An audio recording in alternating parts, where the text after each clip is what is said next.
നമസ്കാരം, അസ്സലാമു അലൈക്കും. ഇന്ന് 23 ജൂൺ 2025. അപ്പോൾ ഇന്ന് നിലമ്പൂർ ഇലക്ഷനിൽ സൗക്കത്ത് വിജയിച്ചു. സൗക്കത്ത് അവിടേക്ക് ഏരിയയിലേക്ക് നല്ലൊരു നേതാവ് തന്നെയാണ്. പല ആളുകളും പറഞ്ഞു കേട്ടിട്ടുണ്ട്. അത് ഞാൻ ആദ്യം അഭിപ്രായം പറഞ്ഞിരുന്നതാണ്. പക്ഷേ എനിക്കിവിടെ ഒന്ന് രണ്ട് കാര്യങ്ങൾ സൂചിപ്പിക്കാണ്ട് നിങ്ങൾ കേൾക്കണം. പിന്നെ അതെല്ലാവരും നിങ്ങളെ ലൈക്ക് ചെയ്യണം, ഷെയർ ചെയ്യണം, വീഡിയോ ഫുള്ളായിട്ട് കേൾക്കണം, ഞാൻ എന്താ പറയുന്നത് എന്ന് നോക്കണം. അപ്പോൾ സൗക്കത്തിന് വിജയിച്ചുകൊണ്ട് എനിക്ക് പരാതിയൊന്നുമില്ല, ഞാൻ അങ്ങനെ പറഞ്ഞിട്ടുമില്ല. പിന്നെ അൻവർ തോറ്റയിൽ വല്ലാത്തൊരു നിരാശയുണ്ട്. അത് തോൽക്കൽ ഒരു വോട്ടിനായാലും അര വോട്ടിനായാലും തോറ്റാണ്. അതിലും വലിയ അത്ഭുതം എന്താണെന്ന് വിചാരിച്ചാൽ, എക്കാലത്തും ഞാൻ പറയാറുള്ളത് തന്നെ, BJPയെ കേരളത്തിൽ നിന്ന് തോൽപ്പിക്കാൻ വേണ്ടി എല്ലാവരും കച്ചകെട്ടിയിറങ്ങും. അത് അവർ പ്രത്യേക ഒരു തന്ത്രമുണ്ടാക്കും. എന്നിട്ട് BJP ആണ് ഈ കുറ്റം ചെയ്തതെന്ന് BJPയുടെ പാർട്ടിയിലിടും. അതായത് ശരിക്കും പറഞ്ഞാൽ ഒരു കുപ്പത്തൊട്ടിയാണ് BJP. എനിക്കതിൽ നിരാശയുണ്ട്. ഇത് ഞാൻ കാലങ്ങളായി പറയണം. ഇപ്പോഴും അത് തന്നെയാണ് സംഭവിച്ചിട്ടുള്ളത്. എവിടെ എന്ത് തെറ്റ് ചെയ്താലും അത് BJP ആണ്. BJP എൻ്റെ അഭിപ്രായത്തിൽ ഞാൻ ഇവിടെ കണ്ടിടത്തോളം എൻ്റെ 2 ഫോൺ നമ്പറിൽ ഒരുപാട് അശീലങ്ങൾ കയറ്റി തകരാറ് ചെയ്തത് കംപ്ലീറ്റ് ലീഗരായിരുന്നു. അതുപോലെ പിന്നെ കുടലൂർ പള്ളി കമ്മിറ്റി പ്രധാനപ്പെട്ട 4 ആൾക്കാരെ, ഇപ്പോൾ അവരെക്കുറിച്ച് പോലീസ് കംപ്ലയിൻറ്റ് മറ്റുള്ളതൊക്കെ നടക്കുന്നുണ്ട്. അത് നടന്നതൊന്നും ശരിയായില്ല. അതൊക്കെ മുഖ്യമന്ത്രി പിണറായി വിജയൻ മനഃപൂർവ്വം കളിക്കുകയാണ്. അതുകൊണ്ട് പൊതുജനം ശ്രദ്ധിക്കണം, അത് പറയാനും വന്നത്. പക്ഷേ BJPക്കാർ അന്ന് വന്നിട്ട് 2016 തോന്നുന്നു, ഒരു 5-8 ലക്ഷം BJPക്കാർ എനിക്ക് വലിയൊരു ഉപകാരം ചെയ്തു. കാരണം അതിൻ്റെ യഥാർത്ഥ കളറിൽ നിന്ന് പിടിച്ചു. അതിനൊരു നന്ദി. അതായത് എൻ്റെ പ്രധാനമന്ത്രിക്കും എല്ലാ BJPക്കാർക്കും. അതിൽ ഞാൻ ഒരെണ്ണത്തിന് ബാക്കിയാക്കിയില്ല.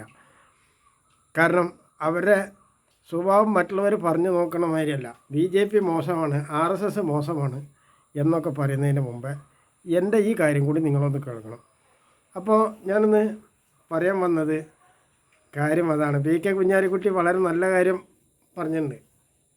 കുഞ്ഞാലിക്കുട്ടി ഏതായിക്കോട്ടെ, കുഞ്ഞാലിക്കുട്ടിയുടെ ചുറ്റുപാടായിക്കോട്ടെ, ഇന്ന് പറഞ്ഞത് കുഞ്ഞാലിക്കുട്ടി അസൽ ന്യായമായി. പക്ഷേ അതൊക്കെ അവിടെ നിൽക്കട്ടെ. ഞാൻ അവിടെ നിന്നല്ല വന്നത് കേരളത്തിൽ ഇതിൻ്റെ മുമ്പിൽ ഒരുപാട് പഞ്ചായത്ത് മെമ്പർമാർ, MLA മാർ, MP മാരുണ്ടായിരുന്നല്ലോ. ഒരു വാർഡിൽ 50 കോടി ആളുകൾ ജോലി ചെയ്യുന്ന എത്ര സ്ഥാപനം കൊടുത്തിട്ടുണ്ട്. അത് മാത്രമല്ല, ഈ 10 കൊല്ലം മുഖ്യമന്ത്രി പിണറായി വിജയൻ ഇരുന്നിട്ട് ഇവിടെ പൊതുജനങ്ങളുടെ ഏതെങ്കിലും ഒരു പോലീസ് കേസ് അന്വേഷിച്ചിട്ടുണ്ടോ? എന്തെങ്കിലും ആക്കിയിട്ട് ഒരു DGPമാർക്കും ലോക്കൽ പോലീസുകാർക്കും കമ്പ്യൂട്ടർ ഓപ്പൺ ചെയ്ത് വെക്കണം, പെന്ന് ക്ലിയർ ചെയ്ത് വെക്കണം, കടലാസ് വെക്കണം. പൊതുജനം കയറിയിട്ട് കുറേ പറയും അതൊക്കെ ചവിറ്റുകൊട്ടയിൽ ഇടണം എന്ന് നിർദ്ദേശം കൊടുത്തിരിക്കുക മുഴുവൻ. കാരണം ഞാനിത് വെറുതെ പറയില്ല എന്ന് നിങ്ങൾ ആദ്യം കരുതണം. രേഖയില്ലാത്തൊരു കാര്യം പറയില്ല, മനസ്സിലായില്ലേ? രേഖയില്ലാണ്ട് പറഞ്ഞാൽ നമ്മൾ ബുദ്ധിമുട്ടാണ്, വലിയ കാര്യമാണ്. അതുകൊണ്ട് മുഖ്യമന്ത്രി പാർട്ടിയും ഒന്ന് മനസ്സിലാക്കണം, മാർക്സിസ്റ്റ് പാർട്ടി ഒന്ന് മനസ്സിലാക്കണം. പൊതുജനം നിസ്സാരക്കാരല്ല. ഇപ്പോൾ ഒരു വോട്ടിങ്ങിലാണ് നിങ്ങളെ തോൽപ്പിച്ചിട്ടുള്ളൂ. പൊതുജനം വല്ലാതെ തോൽപ്പിച്ചാണ്. ഇപ്പോൾ കോൺഗ്രസിനെ ഈ നാട്ടിൽ കൊണ്ടുവരണ്ട, ലീഗിനെ കൊണ്ടുവരണ്ട എന്ന് പൊതുജനം പറയുന്നതിൻ്റെ കാര്യം അവർക്ക് ആദ്യം ഒന്ന് മനസ്സിലാകണം. പൊതുജനങ്ങളുടെ തൊഴിൽ കാര്യങ്ങളിൽ ഇടപെട്ടിട്ടില്ല. ചെറിയ പരാതികൾ, കള്ളന്മാർക്ക് കൂട്ടുന്ന ലീഗരെ 1-ാം പാഠം പഠിപ്പിക്കും. ഞാൻ ലീഗരോട് മുന്നറിയിപ്പ് പറയാം, 1-ാം പാഠം പഠിപ്പിക്കും. അവിടുന്ന് അങ്ങോട്ട് നിങ്ങൾ പാഠം 1-ാം വരെ തുടങ്ങും. വേണ്ടി വന്നാൽ ലീഗിനെ നിരോധിക്കാൻ വേണ്ടിയിട്ടുള്ള എല്ലാ പണികളും ചെയ്യും. നിരോധിക്കൽ മാത്രമല്ല, കംപ്ലീറ്റ് വരണ്ടി തുടച്ച് അകത്താക്കണ പണി ചെയ്യും. ഇത് STPIയോടും കൂടിയിട്ടാണ് ഞാൻ ഈ കാര്യം പറയുന്നത്. നിങ്ങളുടെ മൂലധനം വല്ലതും ഉണ്ടെങ്കിൽ നിങ്ങളത് കയ്യേറ്റ് നിങ്ങളോട് തെറ്റ് ചെയ്തിട്ടുണ്ടെങ്കിൽ അത് മാത്രം എടുത്തിട്ട് വേറെ വെക്കുക. 1-2 ആളുകൾ ഒരു നാട്ടിൽ തെറ്റ് ചെയ്യും, അത് എല്ലാ നാട്ടിലും. അതിന് ലോകത്തുള്ള എല്ലാവരും കുറ്റക്കാരല്ല. പക്ഷേ ഇത് ഞാൻ ഒരു തെറ്റും ചെയ്യാണ്ട് എന്തിനായിരുന്നു ഇത്രയും തോന്നിയാസങ്ങൾ കംപ്ലീറ്റ് ചെയ്ത്? ഇതിന് ഉത്തരം പറയേണ്ടത് പിണറായി വിജയൻ മുഖ്യമന്ത്രി കസേരയിൽ നിന്ന് പോയാലൊന്നും ഞാൻ ഇയാളെ പിന്നെ ഒന്നും മാറില്ല, മനസ്സിലാക്കണം. മാർക്സിസ്റ്റ് പാർട്ടി ഭരണം പോയി ഇത് കംപ്ലീറ്റ് തൊട്ടുപോയാലും ഞാൻ ഇതിൻ്റെ പിന്നാലെ മാറില്ല. നിങ്ങൾ ചെണ്ടിത്തരമാണ് ഭരണം കൈ കെട്ടിയിട്ട് ചെയ്തത്. സെക്രട്ടേറിയറ്റിലേക്ക് ഫോൺ ചെയ്താൽ എടുക്കില്ല. ഒരാൾക്ക് ഒരു പരാതിയും പറയാൻ കേരളത്തിൽ അവകാശമില്ല. ഇതിലും ഇത് മലക്കണ്ടോ? ഇവിടെ പോലീസുകാർ ഫുള്ളായിട്ട് കളിക്കുന്നുണ്ട്. കഴിഞ്ഞ 200 വർഷമായിട്ട് ഇവിടെ പിന്നെ റവന്യൂ ഉദ്യോഗസ്ഥർ ജോലി ചെയ്തിട്ടില്ല എന്ന് ഞാൻ കൃത്യമായിട്ട് രേഖ വെച്ചിട്ടാണ് പറഞ്ഞത്. എൻ്റെ അടുത്ത് അതിന് കുറേ രേഖകളുണ്ട്, മനസ്സിലായില്ലേ? മുതുകാല പഞ്ചായത്തിൻ്റെ ആണെങ്കിൽ ആ രേഖ നിങ്ങൾക്ക് അംഗീകരിക്കേണ്ടി വരും. കാരണം ഒറ്റപ്പാലം RDOൻ്റെ പോയി കഥ മാറി. അവിടെ IAS ഉദ്യോഗസ്ഥന്മാരാണ്. പിന്നെ ഈ RDO കോടതി എന്തും മാൻ്റെ പൂറാണ് ഇതിന് വില ഉള്ളത്. ഈ RDO കോടതി എന്ന് പറഞ്ഞാൽ എന്തും മാൻ്റെ പൂറ. എന്താ ഈ ഹൈക്കോടതി മാൻ്റെ പൂറ? അത് പറയണം, പറയാതിരിക്കാൻ പറ്റില്ല. മാർക്സിസ്റ്റ് പാർട്ടി അത്രയും തോന്നിയവശമാണ് കളിക്കളി. പൊതുജനം, ഞാനല്ല പൊതുജനങ്ങളുടെ ഏത് പരാതി? ഞാനിവിടെ ഉണ്ടാക്കിയത് കോടിക്കണക്കിന് ആളുകൾക്ക് ഉപയോഗിക്കേണ്ട പല സാധനങ്ങളാണ്. അതാദ്യം മനസ്സിലാക്കണം, മുഖ്യമന്ത്രി ആദ്യം മനസ്സിലാക്കണം. ഒരു തോൽവിയുകൊണ്ട് ആവില്ല, പക്ഷേ ഇത് ജനം കേൾക്കും, ഇത് പൊതുജനം കേൾക്കും. സാധാരണക്കാരൻ്റെ ഒരു പരാതിയും എടുത്തിട്ടില്ല. അത് കംപ്ലീറ്റ് ചവിറ്റുകൊട്ടയിലായിട്ടുള്ളത്. ഇയാളാണോ മുഖ്യമന്ത്രി? ഇയാൾ മുഖ്യമന്ത്രിയാണോ?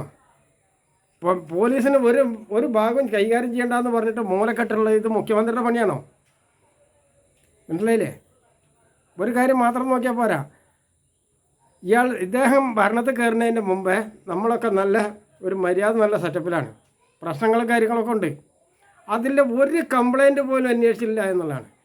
BJP കാര്യമായിട്ട് അണ്ണാക്ക് പിടിക്കുന്നത് കണ്ടപ്പോഴാണ് ചില കാര്യങ്ങൾ. ഇപ്പോൾ BJPക്കാർ 8 ലക്ഷം BJPക്കാർ ഇറങ്ങിയിട്ടാണ് ഇതിൻ്റെ 2 ഫോൺ നമ്പർ ആരായിരുന്നു കള്ളത്തരം ചെയ്തത് കുറച്ച് ലേശം അത് അവരിനോട് പറഞ്ഞു, ഞങ്ങൾ തോനെ ചെയ്യില്ല, കുറച്ചേ ചെയ്യുള്ളൂ, മതി, എനിക്കത് വലിയ കാര്യമാണ് ചെയ്തത്.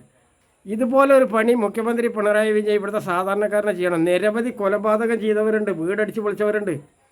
അവർ ആ ലീഗരും ആ CPMൻ്റെ ആളുകളും ബലസുന്നു. മനസ്സിലായില്ലേ? അപ്പോൾ ഇതൊക്കെ വളരെ മോശമുള്ളതാണ്. മുഖ്യമന്ത്രി പിണറായി വിജയനെ ഈ പാർട്ടി ഇത് ചിന്തിക്കണം. പൊതുജനങ്ങൾ ഇങ്ങനെ ഒരു കാര്യമുണ്ട്. മനസ്സിലായില്ലേ? പൊതുജനം ഇപ്പോൾ നിങ്ങളോട് ഇപ്പോൾ കേരളത്തിൽ 2 തവണയും നിങ്ങൾ തിന്നതിന് 1600 രൂപ പെൻഷൻ വൃദ്ധർക്ക് കൊടുത്തതിൻ്റെ കാര്യമാണ്. അത് തമിഴ്നാട്ടിലെ മാതിരി പിന്നെ 7000 രൂപ അവർക്ക് കിട്ടുകയാണ്. കറണ്ടും കിട്ടും, മറ്റേ ഇത് വീടിൻ്റെ ഫ്രീ കറണ്ടും കിട്ടുകയാണെങ്കിൽ, ആ റേഷനും ക്ലിയർ ആണെങ്കിൽ നിങ്ങളിവിടെ രാജാവന്നെ, വലിയ സംശയമൊന്നും വേണ്ട. കാരണം ഞാനിങ്ങനെ പറയാനുണ്ടായ ഉദ്ദേശങ്ങൾ നിങ്ങളൊന്ന് മനസ്സിലാക്കണം. പൊതുജനങ്ങളുടെ കംപ്ലയിൻ്റ് എടുക്കണം. വൃദ്ധർക്ക് 10000 രൂപ പെൻഷൻ മിനിമം കൊടുക്കണം. 200 രൂപയുടെ രോഗം മാറുന്ന മരുന്ന് കൊടുക്കണം. നിങ്ങൾക്ക് കഴിയോ? എവിടുന്ന് മാർക്സിസ്റ്റ് പാർട്ടി കഴിഞ്ഞ് 500 കൊല്ലം കഴിഞ്ഞാൽ നടക്കില്ല. 50,000 കൊല്ലം മാർക്സിസ്റ്റ് പാർട്ടി ഭരിച്ചാൽ കഴിയില്ല. 100 രൂപ ഒരു പഞ്ചായത്തിലൊരു വാർഡിൽ നിന്ന് വരുമാനമുണ്ടോ? മുഖ്യമന്ത്രി ഒന്ന് പറയും. 100 രൂപ ഒരു പഞ്ചായത്തിലെ ഒരു വാർഡിൽ നിന്ന് നിങ്ങൾ വന്നിട്ട് ഏതെങ്കിലും തൊഴിൽ സ്ഥാപനം ഇട്ടിട്ട് നിങ്ങളെ ഇത്രയും റവന്യൂ ജീവനക്കാരുണ്ടായിട്ട് ഏതെങ്കിലും ഒരു പഞ്ചായത്തിൽ നിന്ന് 100 രൂപ വരുമാനം സർക്കാരിലേക്ക് കിട്ടുന്ന എന്തെങ്കിലും സ്ഥാപനം ഇട്ടിട്ടുണ്ടോ? നിങ്ങൾ നോക്ക്, കേരളത്തിൽ നടന്നു നോക്ക്. കേരളത്തിൽ ഈ തലവരെ നടന്നു നോക്ക്. പിന്നെ എന്ത് നമ്പർ 1 കേരളമാണ് ഈ പറയുന്നത്? നാടിൻ്റെ ഏതെങ്കിലും ഒരു കാര്യം. റേഷൻ മണ്ണെണ്ണ ഉമ്മൻചാണ്ടി സർക്കാർ കൊടുത്തിരുന്നത് 5 ലിറ്റർ മണ്ണെണ്ണയും 25 കിലോന് അരിയും ഒക്കെ വെച്ച് കൊടുത്തിരുന്നു. മനസ്സിലായില്ലേ? അതുപോലെ പഞ്ചസാരയും മറ്റുള്ളതൊക്കെ ഉണ്ടായിരുന്നു. ഇപ്പോൾ എന്താ ഉള്ളത്? അപ്പോൾ ഈ കക്കാനും പൊക്കാനും മുക്കാനും അല്ലാണ്ട് ഈ മാർക്സിസ്റ്റ് പാർട്ടിക്ക് വേറെ കഴിവൊന്നും അറിവൊന്നും ഇല്ലേ? ഒരു നാട്ടിൽ എന്തൊക്കെ വേണം? ഒരു നാട്ടിൽ ഒരു ദിവസം ഉണ്ടാകുന്ന കംപ്ലയിൻ്റ് എത്ര? 10,000 കംപ്ലയിൻറ്റുകളാണ്. ഇതിന് പരിഹരിക്കാൻ കഴിയില്ലെങ്കിൽ മുഖ്യമന്ത്രി സ്ഥാനത്ത് ഇരിക്കരുത്. അതാ ചെയ്യേണ്ടത്. അല്ലാണ്ട് മറ്റുള്ള സ്ഥാനത്തിന് നോക്കല്ല ചെയ്യേണ്ടത്. മുഖ്യമന്ത്രി സ്ഥാനം മാത്രമല്ല, ഈ മാർക്സിസ്റ്റ് പാർട്ടിയുടെ ഏത് MLA കഴിവുള്ളത്? ഒരു MLA പറഞ്ഞു നിങ്ങൾ ഒരു കാര്യം ഇതാക്കി എന്തിനങ്ങനെ ആക്കണ്? ലീഗിൻ്റെ ഏത് MLA കഴിവുള്ളത്? ഇപ്പോൾ സൗഖ്യത്തിനെ കുറിച്ച് ഞാൻ പറയുന്നില്ല. അവർ 8 മാസത്തിനൊരു MLA ആയിട്ട് വന്നിട്ട് കാര്യം ഞാൻ പറയുന്നില്ല. പക്ഷേ സൗഖ്യത്തിന് ഇതൊരു പാഠമാണ്. കാരണം ആ നാട്ടിൽ അവരുടെ വാർഡിൽ തൊഴിൽ സ്ഥാപനങ്ങൾ അനേകായിരം കൊണ്ടുവരണം. എങ്ങനെ കൊടുന്നോ ഏത് തരത്തിലായിരുന്നു എന്ന് എനിക്കറിയില്ല. അതിൽ കാര്യം എന്തായാലും ഉമ്മൻചാണ്ടിയുടെ പകരം അവരെ തീട്ടം കുറച്ച് തിന്നണം നിങ്ങളൊക്കെ. തമിഴ്നാട്ടിലേക്ക് കടന്ന് നോക്കൂ നിങ്ങൾ, അവിടുത്തെ ഓരോ സംവിധാനങ്ങൾ. ഇവിടെ കക്കൂസ് ടാങ്ക് ഉണ്ടാക്കാൻ ഇവിടുത്തെ ലീഗര് സമ്മതിക്കണില്ല, ഇവിടുത്തെ CPM സമ്മതിക്കണില്ല, ഇവിടുത്തെ പട്ടികജാതിക്കാരെ സമ്മതിക്കണില്ല. എന്താ അതിൻ്റെ അർത്ഥം? എനിക്ക് മനസ്സിലാൻ വേണ്ടി ചോദിക്കാം. വില കൊടുക്കണമെന്ന് വില കൊടുക്കണം, അല്ലാണ്ട് തോന്നിയ ദിവസം കളിക്കല്ല ചെയ്യേണ്ടത്. നിങ്ങൾക്ക് ഭരിക്കാൻ അറിയില്ലെങ്കിൽ നിങ്ങൾ ഫോൺ ഓപ്പൺ ആക്കി എൻ്റെ ഫോൺ വരുമ്പോൾ ഒന്ന് ശരിയാക്കി വിട്, ഞാൻ കാണിച്ചാൽ എങ്ങനെ പണിയെടുക്കാം. നല്ല കൃത്യമായ പണി, ഇലക്കും മുള്ളിനും കേട് വരുത്താത്ത നല്ല പണി വിടും. അത് പണിയായിരിക്കും.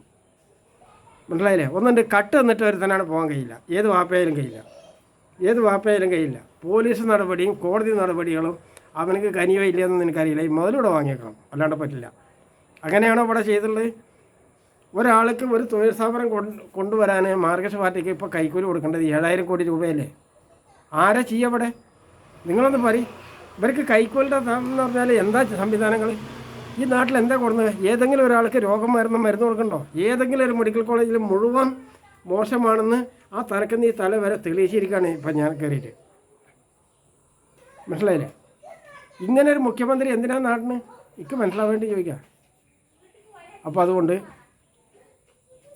പോലീസ് പരാതിയെക്കുറിച്ച് ഏത് കാലത്തുള്ള പരാതിയാണെങ്കിലും ശരി, കൃത്യമായ ഒരു വിവരം അത് വേണം. റവന്യൂവിൻ്റെ ഭൂമി, ഒരു ഭൂമിക്ക് എങ്ങനെ 25 ആധാരം ഉണ്ടായി എന്നത് കൃത്യമായിട്ട് അറിയണം. ഒരു തന്തക്ക് 25 മക്കളുണ്ടെങ്കിൽ അവൻ്റെ പിന്നെ ഒരു തുണ്ട്, ആ കീറത്തുണ്ടിൻ്റെ ഒരു തുണ്ടിന് എല്ലാ മക്കൾക്കും തുല്യ അവകാശമാണെന്ന് അറിയണം. അതുപോലെ തന്നെ എല്ലാ വീടിനും സോളാർ കണക്ഷന് വേണ്ടിയിട്ടുള്ള സംവിധാനമുണ്ട്. അതിന് 4 ലക്ഷം രൂപ പിന്നെ നേരിട്ട് അവർക്ക് ലോൺ കൊടുക്കണം. അത് ഫിറ്റ് ചെയ്യണ കമ്പനിക്ക് നേരിട്ട് പൈസ കൊടുത്താൽ മതി, ഇവരെ കയ്യിൽ കൊടുക്കണ്ട. രണ്ടാമത് ലോൺ ചോദിച്ച് വരാനിപ്പോൾ 50,000 രൂപ വേണം. ആ സമ്പ്രദായം നീക്കണം. ഇവൻ്റെ വരുമാനത്തിൽ നിന്ന് 2,000, 5,000 രൂപ മാസം അടക്കുന്ന രീതിയിൽ കാര്യങ്ങൾ എല്ലാവർക്കും മുന്നോട്ട് പോകണം. പൊതുജനങ്ങൾക്ക് ഒരു ദിവസം 10,000 ലക്ഷക്കണക്കിന് പരാതികളാണ്. അതിനാ പരാതി ഉൾക്കൊള്ളാൻ കഴിയാത്ത മുഖ്യമന്ത്രി ഒരു കയറെടുത്ത് കെട്ടി തൂങ്ങിച്ചാവുക. മാർക്സിസ്റ്റ് പാർട്ടിനെ അതാ ചെയ്യേണ്ടത്. പൊതുജനങ്ങൾ ഇത് ഇറങ്ങി കൈകാര്യം ചെയ്യും.